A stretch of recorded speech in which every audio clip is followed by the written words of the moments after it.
Thank you both. Ms. Wright, interesting to hear your opinions from Washington, D.C. about Washington State's election law. I have three questions for you.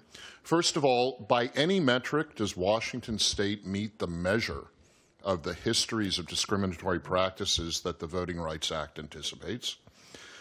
Second of all, would you consider the registration of people who are not U.S. citizens a form of dilution under either the federal VRA or the 14th Amendment? And thirdly, does purging voter rolls by itself stand as a form of suppression?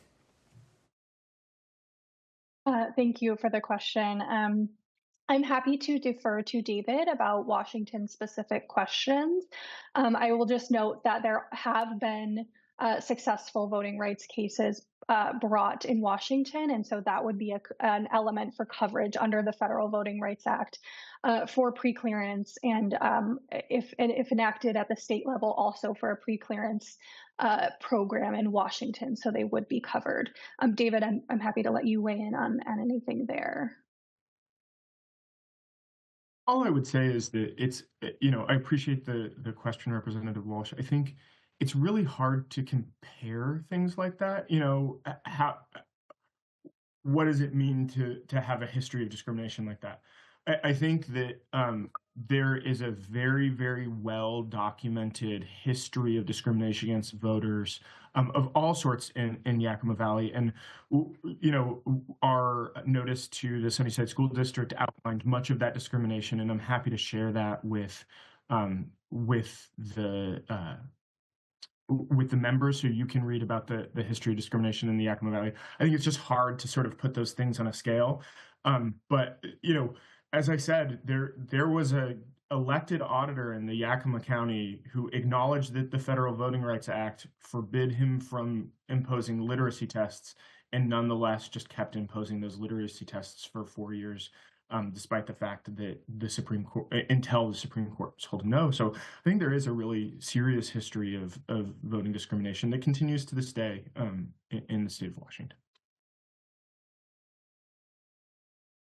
Yeah, thank you, Madam Chair, for the indulgence. Two other questions, more mechanical, and Ms. Wright, maybe you can chime in on these. The matter of whether registering people who are not citizens is a form of dilution of the votes of those who are citizens under either the federal VRA or the 14th Amendment. And then the matter of purging voter rolls, as you may or may not know, Washington is a 100% mail-in voting state, and therefore we lack some of the tools that other states have for updating our voter rolls. And so we are left to try to update our voter rolls per our state law or RCW, but many of our auditors don't have good tools for cleaning up the voter rolls and updating them. So you might call some of their efforts to comply with the RCW purging. Is purging by itself a form of suppression? Again, thank you for the question. So I'll start with your first one, if that's okay. So the vote dilution protections in the federal VRA are really about the method of election that's used in a local jurisdiction. And so that would be, again, as I said, about the use of an at-large election system or districts that reduce the electoral influence of protected class members. It's a separate thing, I think, from what you're talking about. So to your third question, again, what's prohibited under the federal VRA would be any practice that has a discriminatory effect.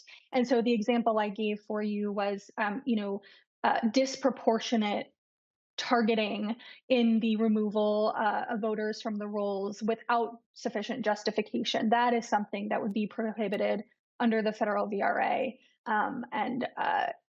And also under the Washington Voting Rights Act there as well.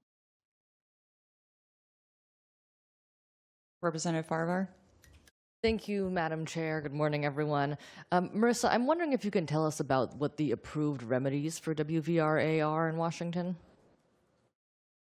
Yes, thank you. That's a great question. So also happy, again, here to let David weigh in, but I can just note that most often the approved remedies for a vote dilution claim, for example, would just be the redrawing of districts in a way that is not dilutive, or if it's the situation where a jurisdiction is using an at-large election system, most often it would be that a district-based system would be employed. And for remedies for vote suppression, I think that's really depends on the actual violation there, and so it would be something that solves the violation, right, so that it doesn't have a discriminatory effect, and that can be in various ways. David, happy to let you add anything. I think you covered it well.